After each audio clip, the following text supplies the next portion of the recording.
Kanchipuram వకుడా silks నాణ్యత మా ప్రాధాన్యత. మదీనాగూడ, మియాపూర్, హైదరాబాద్ లో త్వరలో శుభారంభం.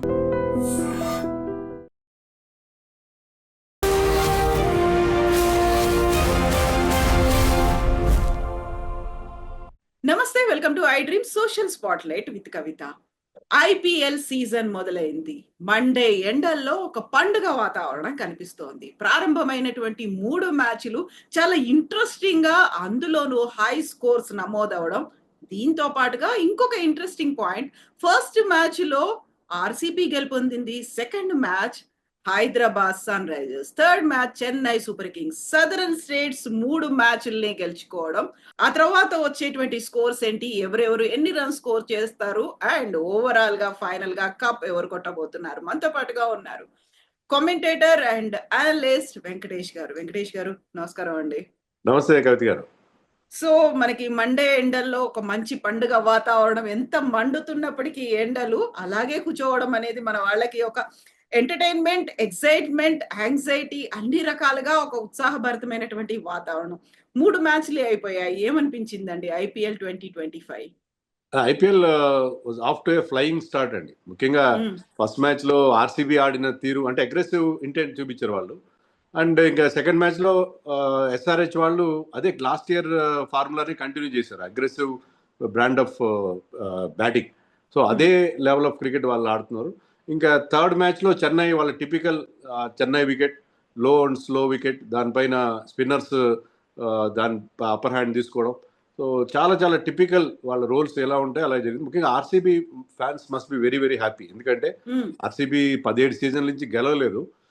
17 సీజన్ నుంచి గెలవని టీం ఈసారి చాలా కాన్ఫిడెంట్ గా స్టార్ట్ చేశారు వాళ్ళ క్యాంపెయిన్. వాళ్ళు యూజువల్గా ఏంటంటే ఫస్ట్ మ్యాచెస్ ఓడిపోతుంటారు, కానీ ఈసారి వాళ్ళు ఫస్ట్ మ్యాచ్ చాలా మంచి మార్జిన్తో గెలవడం, డిఫెండింగ్ ఛాంపియన్ని వాళ్ళ హోమ్ గ్రౌండ్లో చిత్తుగా ఓడించడం చాలా కాన్ఫిడెన్స్ ఇస్తుంది. సో ఇప్పుడు well began is half done అని చెప్తారు కదా, అట్లా వాళ్ళు బాగా స్టార్ట్ చేశారు. ఇంకా ఎస్ఆర్హెచ్ విషయానికి వస్తే ఎస్ఆర్హెచ్ ఫ్యాన్స్ కొంచెం డిసప్పాయింట్ అయ్యారు. ఎందుకంటే నేను కొన్ని ట్వీట్స్ చూశాను. అదేంటంటే SRH poor batting by SRH, the could not cross 300. So వాళ్ళు అలాంటి హై స్టాండర్డ్స్ సెట్ చేశారనమాట. వాళ్ళు 286 కొట్టినా సరే fans are feeling that was not enough, that was not good batting. So ఆ రకమైన హై స్టాండర్డ్స్ కొత్త బెంచ్ మార్క్ క్రియేట్ చేశారు. సో ఈ ఏడాది ఖచ్చితంగా 300 ఎస్ఆర్హెచ్ క్రాస్ అవుతుంది అని చెప్పి there was a strong feeling. దానికి ఇండికేషన్ మనకి ఫస్ట్ మ్యాచ్ లోనే దొరికేసింది. So Ishant Kishan very first century IPL season లో కొట్టడం అనేది, సో అది ముంబై ఇండియన్స్ దాన్ని ఒక మైనస్ గా భావించాయి. ఎందుకని వదులుకున్నారు? ఎస్ఆర్హెచ్ కి మాత్రం కలిసి వచ్చిందని అనిపించింది. ముంబై ఇండియన్స్ వదులుకున్నారంటే మరి 5గురిని వాళ్ళు రిటైన్ చేసుకున్నారు. యంగ్స్టర్ తిలక్ వర్మ ఆర్ ఇషాన్ కిషన్ ఇద్దరిలో ఒకరిని రిటైన్ చేసుకోవాలి.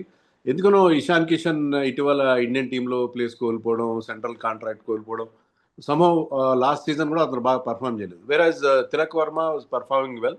సో వాళ్ళు తిలక్ వర్మని ప్రిఫర్ చేసి ఇషాన్ కిషన్ ని పక్కన పెట్టారు. ఇప్పుడు ఏమైనా రిగ్రెట్ అవుతున్నారు? Tilak Varma is still doing well. Tilak Varma మంచి ఫ్యూచర్ ఉంది, definitely somebody for the future. కానీ వాళ్ళు ఇషాన్ కిషన్ ని వదులుకోవడం అనేది డెఫినెట్గా ఒక పెద్ద loss. But it's a big plus for Sunrisers. ఎందుకంటే సన్ రైజర్స్ ఇషాన్ కిషన్ తీసుకోవడం మీద కొన్ని క్రిటిసిజం వచ్చింది. ఏంటంటే అతను బేసికలీ ఓపెనింగ్ బ్యాట్స్మెన్. ఓపెనింగ్లో తప్ప, ఇండియాకి ఆడినా ముంబైకి ఆడినా ఓపెనింగ్లో తప్ప వేరే దగ్గర పెద్దగా అతను రన్స్ కొట్టలేదు. బట్ ఎస్ఆర్హెచ్ ఓపెనింగ్ జోడీ ఆల్రెడీ సార్టెడ్. చాలా well established Abhishek and Travis head ఉంది. వేర్ హిల్ వి బ్యాట్ అనేది ఒక క్వశ్చన్ మార్క్గా కనిపించింది. బట్ అవన్నీ అనుమానాలన్నీ పటాపంచలు చేస్తూ అతను ఫస్ట్ మ్యాచ్లోనే అద్భుతమైన సెంచరీ చేశాడు. In fact that is his first century in IPL. ఐపీఎల్లో చాలా రోజు నుంచి ఆడుతున్నాడు, ఫస్ట్ సెంచరీ ఇన్ ఐపీఎల్. అది కూడా చాలా అద్భుతమైన సెంచరీ కొట్టాడు అతను. సో ఎస్ఆర్హెచ్కి already 4 top class big hitters ఉన్నారు. సో ఇప్పుడు ఆ 5th డైమెన్షన్ కూడా ఇషాన్ కిషన్ యాడ్ చేసినట్టుగా మనకు అనిపిస్తుంది. సో చెన్నై సూపర్ కింగ్స్ మరొకసారి సూపర్ కింగ్స్ అని అనిపించుకున్నట్టున్నారు. ఆ స్కోర్ కావచ్చు, ఆట తీరు కావచ్చు, లైన్అప్ కావచ్చు, ప్రతి ఒక్క దాంట్లోనూ కింగ్స్ అని నిరూపించుకున్నట్టున్నారు. వాళ్ళు particularly they are kings in their home ground అండి. వాళ్ళకి ఏ టీంకి లేనట్టుగా 71% హోమ్ విన్ ఉంది. అది నిన్నటి మ్యాచ్తో ఇంకా పెరిగి ఉంటుంది ఆ పర్సంటేజ్, విన్నింగ్ పర్సంటేజ్. సో చాలా వాళ్ళు హోమ్లో వాళ్ళకి దుర్భేద్యమైన కంచుకోటలండి షపాక్ స్టేడియం వాళ్ళకి. సో అదే వాళ్ళ స్ట్రెంగ్త్ ఏంటంటే స్పిన్ బౌలింగ్. ఈసారి అశ్విన్ కమ్బ్యాక్ కావడం, తర్వాత నూర్ అహ్మద్ని వాళ్ళు మామూలుగా చెన్నై ఒక ప్లేయర్ మీద ఎక్కువ అమౌంట్ పెట్టరు. But I think they paid more than 10 crores for Noor Ahmad. Noor Ahmad కోసం చాలా గట్టిగా ఆక్షన్లో వెళ్ళారు. దానికి ఇమీడియట్ రివార్డ్స్ మనకు అక్కడ కనిపిస్తుంది.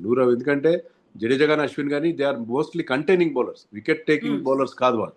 బట్ నూర్ అహ్మద్ ఏంటంటే అతను ఒక రిస్ట్ స్పిన్నర్గా, అందులో లెఫ్ట్ ఆర్మ్ రిస్ట్ స్పిన్నర్గా, చైనామన్ బౌలర్గా అతని డెలివరీస్ పిక్ చేయడం, అది ఏది గూగ్లీ ఏది నార్మల్ డెలివరీ పిక్ చేయడం చాలా కష్టం అవుతుంది. సో ఫస్ట్ మ్యాచ్లో ముంబై లాంటి ఒక స్ట్రాంగ్ టీం మీద అతను ఒక ఎక్స్ట్రాడినరీ పర్ఫార్మెన్స్ ఇచ్చాడు. సో వాళ్ళ స్ట్రెంత్ ప్రకారం వాళ్ళు స్పిన్ ట్రాక్ చేసుకున్నారు. దాని మీద ముంబై లాంటి ఒక స్ట్రాంగ్ టీంని ఈజీగా ఓడించేశారు. ఎటు వచ్చి ఏంటంటే వాళ్ళ బ్యాటింగ్లో captain Ruturaj and other opener Rachin Ravindra తప్ప మిగతా వాళ్ళు పెద్దగా బ్యాటింగ్ సరిగ్గా చేయలేదు. అదొక్కటి కొంచెం వాళ్ళకి ఇబ్బందికరం. But otherwise they had a fantastic start. ముఖ్యంగా ఖలీల్ అహ్మద్ బౌలింగ్ కూడా ఇనీషియల్గా అతను వికెట్స్ చూడదు. ఎందుకంటే మీ స్పిన్నర్స్ బాగా బౌలింగ్ చేయాలంటే మీకు ఇనీషియల్గా మీ పేసర్స్ బ్రేక్ త్రూస్ ఇస్తే ఆ ప్రెషర్ని అప్లై చేయడానికి స్పిన్నర్స్ ఫీల్ అవుతుంది. సో ఈ ఇంట్రెస్టింగ్ ఒక అబ్జర్వేషన్ సోషల్ మీడియాలో అవుతోంది. సౌత్ డామినేషన్ అనేది కనిపించింది. సౌతే విన్నింగ్ టీమ్స్ గా ఫస్ట్ బెంగళూరు, తర్వాత హైదరాబాద్, తర్వాత చెన్నై అనేది. ఇది నిజంగా ఒక అబ్జర్వేషన్ ని దీన్ని జస్ట్ లైక్ దట్ కాకతాళీయంగా జరిగింది అనుకోవాలా? లేకుంటే ఈ మధ్య జరుగుతున్నటువంటి పొలిటికల్ గా సోషల్ ఇష్యూస్ వీటన్నిటి నేపథ్యంలో దీన్ని ఎట్లా చూడొచ్చు అంటారు? కలర్ ఇస్తారండి, డెఫినెట్గా కలర్ ఇస్తారు. కోఇన్సిడెన్స్ కావచ్చు అది. ఎందుకంటే ఫస్ట్ 3 matchesలో ఫస్ట్ మ్యాచ్లో బెంగళూరు టీం, సెకండ్ మ్యాచ్లో హైదరాబాద్ టీం, థర్డ్ మ్యాచ్లో చెన్నై టీం గెలవడం. ఇప్పుడు ఏంటంటే ఇప్పుడు ఆ ఫీలింగ్ ఒకటి ఏర్పడింది కదా, యాంటీ హిందీ ఫీలింగ్ ఒకటి, తర్వాత డీలిమిటేషన్కి వ్యతిరేకంగా జరుగుతున్న joining for political parties or joining for southern parties. So ఈ నేపథ్యంలో దీనికి ఆ కలర్ ఇవ్వడం సాధారణంగా జరుగుతుంటుంది. బట్ ఏంటంటే ఇది ఫస్ట్ మ్యాచ్ కాబట్టి అలా అయింది. తర్వాత ఐపీఎల్లో మనకు తెలుసు కదా, ప్రతి టీం కొన్ని మ్యాచ్లు ఓడిపోతారు, ప్రతి టీం కొన్ని మ్యాచ్లు గెలుస్తారు. సో ఫస్ట్ మ్యాచ్ గెలిచినంత మాత్రాన అదే ట్రెండ్ కంటిన్యూ అవుతారు అనడానికి లేదు. But one thing I would like to say అదేంటంటే ఆర్సీబీ కానీ, ఎస్ఆర్హెచ్ కానీ, చెన్నై కానీ వాళ్ళు స్టార్టింగ్ మ్యాచ్లో ఎలా ఆడారంటే ఈ సీజన్లో వాళ్ళ టీం బాగా సెట్ అయింది. వాళ్ళు మంచి కాన్ఫిడెంట్ విన్స్ అది. ఇప్పుడు మీకు మెగా యాక్షన్ తర్వాత ఏమవుతారంటే మీకు సరైన టీం సెట్ అయిందా లేదా, మీ 11ని మీరు ప్రాపర్గా సెలెక్ట్ చేసుకున్నారు లేదా, ఇలాంటి కొన్ని క్వశ్చన్ మార్క్స్ ఉంటాయి. కానీ ఆ 3 టీమ్స్ కూడా వాళ్ళ 11 విషయంలో కానీ లేకపోతే టీం ఆడిన తీరు, సో మీకు ప్రతి స్లాట్లో ఎవరైతే ఆడుతున్నారో ఆ రోల్ క్లారిటీ కూడా మనకి క్లియర్గా కనిపించింది. సో ఈ 3 టీమ్స్ డెఫినెట్గా మంచి స్టార్ట్ తీసుకోవడం కాకుండా వీళ్ళు ఈసారి ఐపీఎల్లో వాళ్ళు ప్లే ఆఫ్స్కి వెళ్ళడానికి కూడా ఛాన్సెస్ ఉంటాయని చెప్పి ఫస్ట్ మ్యాచ్ తర్వాత ఒక అభిప్రాయం అయితే కలుగుతా ఉంది మనందరికి. 60 రోజుల పండగ, ఎండాకాలం అంతా ఇందులోనే పోతుంది. హాలిడేస్ ని ఎంజాయ్ చేయొచ్చు అనుకున్నప్పుడు ప్రతిసారి మ్యాచ్ ఐపీఎల్ స్టార్ట్ అవుతుంది అనుకున్నప్పుడు కొన్ని టీమ్స్ మీద ఎక్స్పెక్టేషన్స్ పెట్టుకుంటాము. సడన్ గా పాపప్ అయ్యి వచ్చేవి, లేకపోతే ఆ టైంలో ఎక్సైట్మెంట్, యాంగ్జైటీ కల్పించేవి, డిసప్పాయింట్మెంట్స్ ఇవన్నీ కూడా ఈసారి మనం ఎర్లీగా ప్రెడిక్ట్ చేయొచ్చా, లేకుంటే వెయిట్ చేద్దామంటారా? అంటే ఇప్పుడు మనం ఇంతకుముందు కూడా మాట్లాడుకున్నప్పుడు ఏంటంటే ఈ 3 టీమ్స్ అండి, ఇప్పుడు 3 సదరన్ టీమ్స్, ఆర్సీబీ సదరన్ అనే కాదు, 3 టీమ్స్ ఆర్సీబీ కానీ, ఎస్ఆర్హెచ్ కానీ, చెన్నై కానీ చాలా స్ట్రాంగ్గా అనిపించినాయి. ముంబై కూడా స్టిల్ ఏ స్ట్రాంగ్ టీం. ఎందుకంటే నిన్న మ్యాచ్లో వాళ్ళు ఓడిపోవడానికి ప్రధాన కారణం హార్దిక్ పాండ్యా లేకపోవడం. హార్దిక్ పాండ్యా లేకపోతే టీంకి బ్యాలెన్స్ చాలా ప్రాబ్లం అవుతుంది. ఎందుకంటే ఒక ఆల్రౌండర్గా అతను చాలా కీ ఫ్యాక్టర్ ఆ టీంలో. అలాగే బుమ్రా ఏప్రిల్లో జరిగే మ్యాచ్లో జాయిన్ అవుతారు. వాళ్ళిద్దరు జాయిన్ అయిన తర్వాత Mumbai will look like a different team. So ఈ 4 టీమ్స్ ఉన్నాయి, ప్లస్ పంజాబ్ ఇంకా మనకి ఆడలేదు. పంజాబ్ వాళ్ళు 4th డేని కానీ పంజాబ్ని మనం చూడం. So Punjab also is looking good. And Delhi కూడా తక్కువేం కాదు, ఢిల్లీ కూడా బాగుంది, టీం చాలా బాగుంది. బౌలింగ్ కానీ బ్యాటింగ్ కానీ వాళ్ళకి అంతా ఇంటర్నేషనల్ ప్లేయర్స్, మంచి మంచి ప్లేయర్స్ ఉన్నారు. సో ఈ 2 టీమ్స్ ప్లస్ ముంబై, ఈ 3 సదరన్ టీమ్స్, ఈ 6 టీమ్స్ ప్రస్తుతానికైతే బాగా కనిపిస్తున్నాయి. But we cannot discount the other teams also. KKR మొదటి మ్యాచ్లో బాగా ఆడకపోయినంత మాత్రాన, రాజస్థాన్ బాగా ఆడకపోయిన మాత్రాన మనం వాటిని తక్కువగా అంచనా వేయడానికి వీల్లేదు. సో డబ్ల్యూపీఎల్ ని ముంబై ఇండియన్స్ గెలుచుకుంది. ఆ తర్వాత ఐపీఎల్ మీద కూడా అదే ఎక్స్పెక్టేషన్స్, అటు టీమ్ మేనేజ్మెంట్, ఓనర్స్ మాత్రం అలాగే పెట్టుకొని చూస్తూ ఉంటారు కదా. ఆ ప్రెషర్ అనేది కూడా ఉంటుంది కదా. ఉంటుందండి, డెఫినెట్గా ఉంటుంది. బట్ ఏంటంటే డబ్ల్యూపీఎల్ గెలిచిన టీం అంటే సెంటిమెంట్ ప్రకారం చూస్తే లాస్ట్ సీజన్లో RCB team one WPL title, కానీ వాళ్ళ మెన్స్ టీమ్ దాన్ని రిపీట్ చేయలేకపోయింది. సో డబ్ల్యూపీఎల్ డెఫినెట్గా వాళ్ళకి ఒక కాన్ఫిడెన్స్ ఇస్తుంది. అదే రకంగా ఢిల్లీ క్యాపిటల్స్ కూడా చాలా పెద్ద హార్ట్ బ్రేక్ అది. ఎందుకంటే వాళ్ళు వరుసగా 3 సార్లు డబ్ల్యూపీఎల్ ఫైనల్కి వెళ్ళి, ఇప్పటివరకు డబ్ల్యూపీఎల్ జరిగిందే 3 సార్లు, ప్రతిసారి వాళ్ళు ఫైనల్కి వెళ్తున్నారు, ప్రతిసారి కూడా వాళ్ళు they are finishing on the losing side. So Delhi Capitals ఆ డిసప్పాయింట్మెంట్ నుంచి బయటపడాలంటే this time they have to win the title or at least reach playoffs. So ఇప్పుడు ఇంత ఎక్కువ ధరలు పెట్టారు గతంలో కంటే. యాక్చువల్‌గా బేస్ ప్రైస్‌ని మించి ఎన్నో రెట్లు ఎక్కువ పెట్టి కొనుక్కున్నటువంటి వాళ్ళందరి మీద కూడా ప్రెషర్ అనేదైతే ఉంటుంది. At the same time team owners వీళ్ళ దగ్గర నుంచి కూడా ఇప్పుడు కావ్య కూడా ఇమ్మీడియేట్‌గా తీసుకున్న వెంటనే ఎంత డబ్బంతా అయిపోయింది. మిగిలిన వాళ్ళు తీసుకోవాలా వద్దా అనే ఆలోచనలో ఉన్నప్పుడు బోలెడంత క్రిటిసిజం కూడా కనిపించింది. సో దాన్ని వీళ్ళు జెన్యూన్‌గా ఉన్నారా లేదా డిఫెండ్ చేసుకుంటున్నారా అనేది కూడా చెక్ చేసుకోవాల్సిన పని ఉంటుంది కదా! కొంత గ్యాంబుల్ చేయాలండి వాళ్ళు. ఎందుకంటే మీరు ఒక పర్టికులర్ ప్లేయర్‌ని అనుకుంటారు మీరు బిఫోర్ ఆక్షన్. ఇతనొస్తే మన టీమ్ బ్యాలెన్స్ చాలా కుదురుతదని చెప్పి.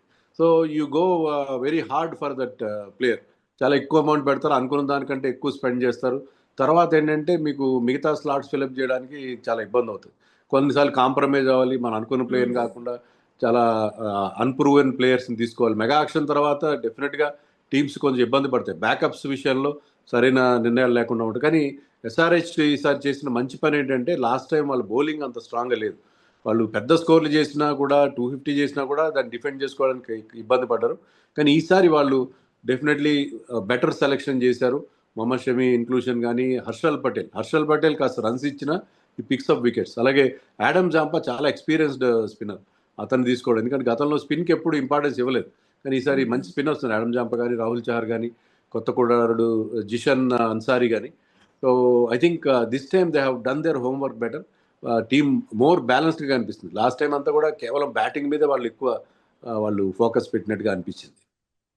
సో ఇప్పుడు ఆల్రెడీ 3 సదరన్ టీంలు గెలిచిన తర్వాత ఎంత ఎంజాయ్‌మెంట్ ఓవర్ జాయ్ అవుతున్నారు. At the same time memers కూడా బోలెడంత పని పడ్డట్టుంది. వాళ్ళు కూడా దీన్ని తెగ ఎంజాయ్ చేస్తున్నట్టు కనిపిస్తున్నారు. మీకు బాగా నచ్చినటువంటి మీమ్ ఏంటి? ఏ టీమ్ మీద, ఎవరి మీద కనిపించింది?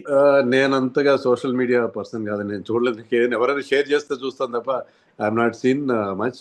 బట్ చాలా అయితే జరుగుతున్నాయి. ఇందాక చెప్పినట్టుగా ఆ ట్వీట్ నాకు నచ్చింది. ఏంటంటే they were very much disappointed.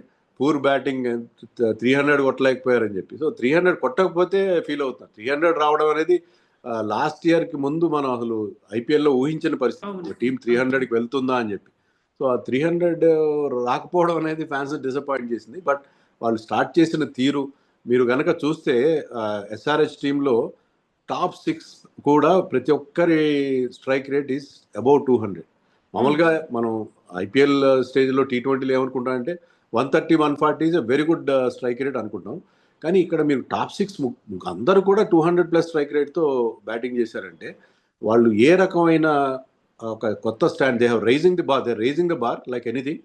వాళ్ళు కొత్త నెరేటివ్ క్రియేట్ చేస్తున్నారు. ఐపీఎల్లో they are creating new narrative అని అనిపిస్తుంది. ఎక్స్పెక్టేషన్స్ ని పెంచుతున్నారు. ఏ ఒక్క మ్యాచ్ ని మిస్ అవ్వకుండా చూడాలి అనేటువంటి, మనం కూడా షెడ్యూల్స్ చేసుకోవాలి అనేటువంటి ఒక ఉత్సాహాన్ని పెంపొందిస్తున్నారు.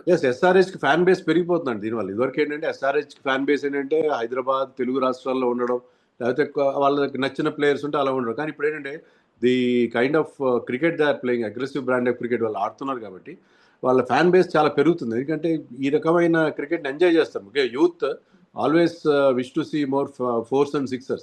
సో ఇదే రకమైన స్టైల్. కొంతమంది ఏమంటున్నారంటే ఉప్పల్లో పిచ్ చాలా బ్యాటింగ్ ఫ్రెండ్లీగా ఉంది కాబట్టి వాళ్ళకి అన్ని స్కోర్లు వస్తున్నాయని. కానీ లాస్ట్ టైం వీళ్ళు 250 4 సార్లు ఎన్నిసార్లు దాటారు. దాంట్లో ఒక్కసారి మాత్రమే హోమ్ గ్రౌండ్లో దాటారు. మిగతా చోట్ల కూడా వాళ్ళు they are scoring heavily. So కేవలం హోమ్ గ్రౌండ్లోనే వాళ్ళు రన్స్ చేస్తున్నారు కూడా కరెక్ట్ కాదు.